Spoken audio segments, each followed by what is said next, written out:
তো শুভ সকাল বন্ধুরা, আজকে বৃহস্পতিবার এবং আজকে একাদশী। আজকে দিনে কি কি রান্না হয়েছে আমি তোমাদের দেখিয়ে দিচ্ছি। এই যে টকের ডাল হয়েছে, আর এই যে বড়া ভাজা হয়েছে, আর হয়েছে বড়া, আলু আর পেঁপে দিয়ে একটা রসা, আর এই যে পুঁই শাক হয়েছে, আর ভেন্ডি পোস্ত। তো আজকে এই কটা রান্নাই হয়েছে, বেশি রান্না আজকে করেনি মা। তো বিহান খাবে বলেও লেবুর রস করে রেখেছি।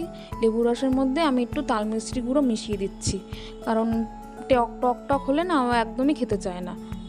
তো তোমরা কিন্তু কেউই আমার ভিডিওতে কমেন্ট করছো না, কমেন্ট করে দিলে আমার একটু ভালো লাগতো আর কি। তো অবশ্যই ভালো লাগলে একটা কমেন্ট করে দিও আর একটা লাইক দিয়ে দিও আমার ভিডিওতে।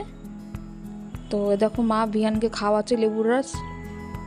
তো ওর খাওয়া দাওয়া কমপ্লিট, এই যে আমি স্নান করে এখন ভাত খাচ্ছে। তো বিহানে খাওয়া হয়ে গেছে, এখন আমি খাচ্ছি। খেয়ে দিয়ে আমি একটা ঘুম দিয়েছিলাম, তো ঘুম দিয়ে উঠে এই যে পুজো